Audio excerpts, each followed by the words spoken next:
مرتبہ اللہ کے نبی کے پاس ایک عورت آئی ہے، عمر کی بوڑھی تھی، سال زیادہ حضرت خدیجہ 45 سال کی تھی جب حضور سے شادی ہوئی، تو اس وقت ان کی جو سہیلیاں تھیں وہ بھی ان کی ہم عمر ہوگی.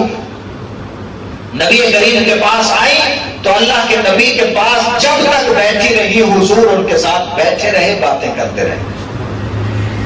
اب حضرت عائشہ فرماتی ہے میں نے دیکھا یہ عورت پہلی دفعہ آئی ہے، بوڑھی عورت ہے، اللہ کے نبی باہر اتنا لوگ انتظار کر رہے ہیں اور اس کے ساتھ حضور بیٹھے ہیں، باتیں کر رہے ہیں. جب عورت اٹھ کے گئی، خود اپنی مرضی سے اٹھ کے گئی، تو میں نے نبی کریم صلی اللہ علیہ وسلم سے عرض کیا یا رسول اللہ، باہر سردار انتظار کر رہے، آپ کے یار انتظار کر رہے، صحابہ کرام انتظار کر رہے، اور ادھر ایک بڑی عورت آتی ہے، بظاہر وہ اچھے خاندان کی اعلیٰ قسم کی عورت نہیں لگتی، آپ نے اسے اتنا وقت دیا ہے. نبی کریم صلی اللہ علیہ وسلم نے فرمایا عائشہ تمہیں پتا نہیں یہ عورت وہ ہے جو میری پہلی بیوی خدیجہ الکبریٰ کی سہیلی ہے، اور جب وہ ہوا کرتی تھی تب یہ میرے گھر میں ان کے پاس آیا کرتی تھی.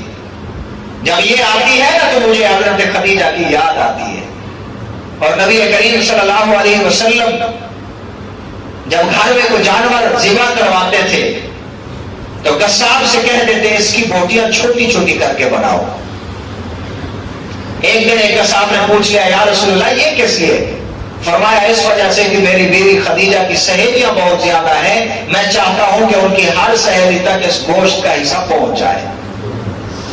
آج کل ہم دیکھتے ہیں نا ہمارے والدین کے دوست زیادہ ہیں، بلکہ آج کل تو یہ بھی نہیں دیکھا جاتا. دیکھنا چاہیے، حدیث بات میں آتا ہے والدین کو راضی کرنا چاہتے ہو ان کے قرب و جوار والے، ان کے تعلق والوں سے تعلق جوڑو. یہ عجیب ماجرا دیکھا گیا، اللہ کے نبی نے اپنی بیویوں کی سہیلیوں تک بھی گوشت پہنچایا ہے. اپنی بیوی سے تعلق جو تھا اور ان کی سہیلیاں جو ان سے تعلق رکھتی تھی، اللہ کے نبی کے ساتھ ان کے گھر کے ساتھ جو عورتوں کا رشتہ تھا، تعلق تھا، اس کو برقرار رکھنے کے لیے، اس کو جوڑے رکھنے کے لیے، تاکہ ان کے ذہن میں یہ نہ آئے کہ آج خدیجہ چلی گئی تو ان کے گھر سے ہمارا تعلق نہ رہا. اور کیوں نہ ہوتا یہ؟ ایک دن نبی کریم صلی اللہ علیہ وسلم باہر تشریف لے گئے گشت کرنے کے لیے. اللہ کے نبی گھر سے باہر جایا کرتے تھے تاکہ لوگوں کے حالات معلوم ہوں. جب واپس آئے ہیں نا تو اللہ کے نبی کے جسم پہ، آقا صلی اللہ علیہ وسلم کے چہرے پہ غم کے آثار تھے. فوراً آ کے سو گئے اور اپنی بیوی حضرت خدیجہ سے کہنے لگے خدیجہ میرے اوپر کپڑا اوڑا دو. خدیجہ آگے پاس بیٹھی یا رسول اللہ بات کیا ہے؟ یہ پریشانی کس بات کی ہے، غم کس بات کا؟ فرمایا خدیجہ آج میں ایک وادی کے اندر گیا ہوں، میں نے وہاں ایسے لوگ دیکھے ہیں جن بیچاروں کے پاس پہننے کے لیے پورے کپڑے بھی نہیں تھے اور کھانے کے لیے پوری خوراک بھی نہیں تھی. میں نے ان کو تندرستی کے عالم میں دیکھا ہے، اس وجہ سے میرا دل مغموم ہے، پریشانی کے حالت میں ہوں، اس لیے کہ ان کا وہ دکھ، ان کی وہ بھوک، ان کی وہ پیاس دیکھ کے مجھے برداشت نہیں ہو رہا. حضرت خدیجہ اٹھی ہے، اٹھ کے وہاں پہ گئی ہے اور مکہ کے سرداروں کو بلایا ہے.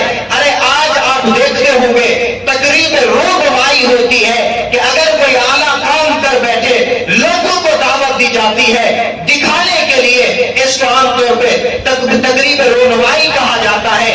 آج میں ایک جملہ بولنا چاہتا ہوں کہ حضرت خدیجہ نے سرداروں کو اکٹھا کیا، اپنا مال جمع کیا، ایک طرف سے سرداروں کو بٹھایا اور پھر محمد عربی کو بلایا، حضور کو اس طرف بٹھایا ہے. اور حدیث کی کتابوں میں آیا ہے اتنا مال بیچ میں تھا کہ ادھر کے بیٹھے ہوئے سرداروں کو محمد عربی نظر نہیں آ رہے تھے اور محمد عربی کو وہ سردار نظر نہیں آ رہے تھے. مال کا ڈھیر لگا دیا اور اس تقریب کے اندر اعلان کیا، اور یہ تقریب باوفائی تھی، اعلان کیا کہ سرداران مکہ گواہ ہو جاؤ، یہ سارا مال میں نے محمد عربی کے حوالے کر دیا ہے، یہ جہاں چاہے مرضی سے خرچ کرے. آقا صلی اللہ علیہ وسلم اٹھے ہیں، وہ مال لے کے گئے اور جن کو بھوکا دے کے آئے تھے جا کے ان کے کھانے کا انتظام کیا ہے. اس وجہ سے حضرت خدیجہ کے ساتھ بڑا پیار تھا. اور یہ وہ خدیجہ ہیں ادھر سے حضور کی ڈھارس بڑھا رہی تھی، اسلام کی مدد کر رہی تھی، علی المرتضیٰ کی پرورش کر رہی تھی. حضور کی اولادیں بھی حضرت خدیجہ الکبریٰ سے ہیں، فاطمہ اما ہے، زینب ام کلثوم انہی سے پیدا ہوئے ہیں، اس لیے اللہ کے نبی ان سے پیار کیا کرتے تھے۔ اور جس سال حضرت خدیجہ اس دنیا سے رخصت کر کے گئی ہے، اللہ کے نبی بڑے پریشان ہوا کرتے تھے۔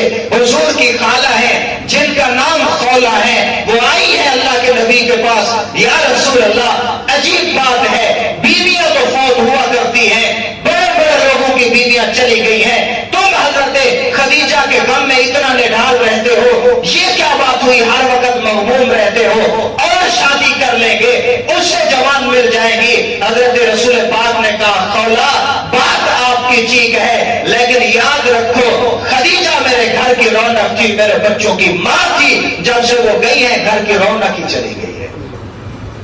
اس لیے اللہ کے نبی نے اس سال کا نام رکھا عام الحزن۔ جانے پہ ایک دن غم منایا جاتا ہے، 2 دن 10 دن، لیکن اللہ کے نبی نے اس پورے سال کا نام رکھا غم والا سال۔